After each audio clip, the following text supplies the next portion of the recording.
بسم الله الرحمن الرحيم. الحمد لله رب العالمين، والصلاة والسلام على رسول الله وعلى آله وأصحابه ومن اهتدى بهديه وسن بسنته إلى يوم الدين. mbokk yi fu ngeen ma nekk ci àdduna bi ñu ngi leen di nuyu nuyoob lislaam. asalaamaaleykum wa rahmatullahi wa barakaatu. di sant suñu borom subhanahu wa taala ci fas yéene ñëw ci jataay yi ñu baaxoon daan ci ànd ak yéen te mooy jataay yi fàttale yi di nafarante yee mbir yi nga xam ne dafa aju ci dundu jullit bi. mu mel ne jamono yëpp ñu ngi doon ci njuumte yi nga xam ne def na ko faral di gis maanaam ci julli te mooy axtaaul musallin. ñu taxawoon ci numéro 79. mu mel ne jamono yii nii ñu ngi ci dëngmal gan gu màgg a màgg, gan gu tedd, jaamu yàlla gu rëy rëy goo xam ne dana yàlla ci jullit bi mu gàttandu ko, mu bàyyi ko xel bu baax a baax ngir li ci nekk ci ay yiw dafa bari. ba tax na ñu ngi koy dëngmal di ñaan borom bi tabaraka wa taala yóbbuñu ca te yàlla defal ñu kàttan guñ ko mën a woore te lépp luñ jaamu yàlla nangul ñu ko. mel ne gëstu yi nii dafay jëm maanaa ci weer woowu noonu nga xam ne mooy weeru koor. def na ko topp incha allahu taala wax yi nga xamante ni borom xam-xam yi wax nañ ko ci te mooy atte yi nga xam ne aju na ci weeru koor gi wala koor. kon ndegam koor gi ñëwagut wala duggagun maanaa ci weer wi te dañ koy dëngmal, dañuy njëkk a wax fukki mbir yoo xamante ni def na ko waajale maanaa weeru koor ngir ne weeru màgg màgg la.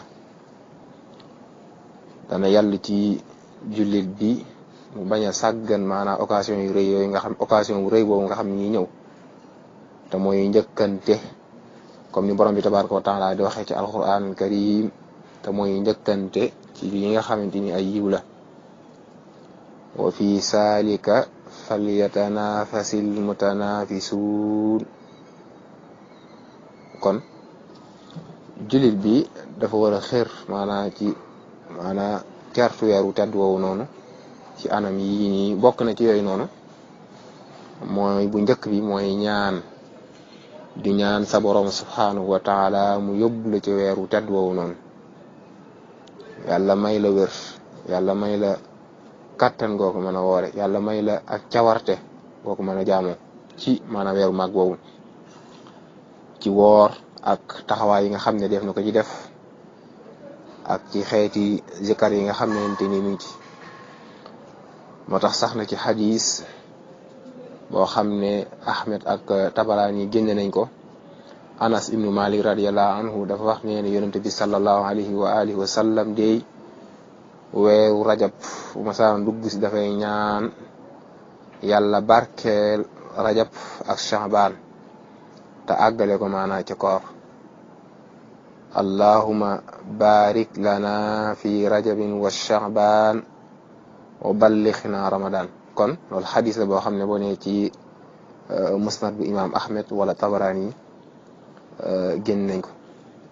ndaka noonu tey bokk na ci salafu saalih mooy ñi jiitu woon dañ daan ñaan seen borom subhanahu wa taala mu àggale leen maanaa ci koor.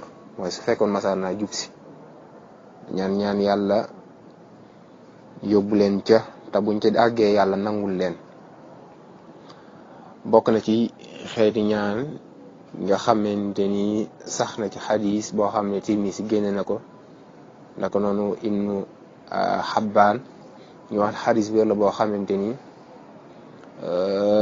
maanaam sopp nañ bu weer wi biñ ko séentoo masalan ba gis ko mooy nga wax ñaan goo ñu waaji tudd te mooy allahu akbar allahuma ahilhu alayna bil amni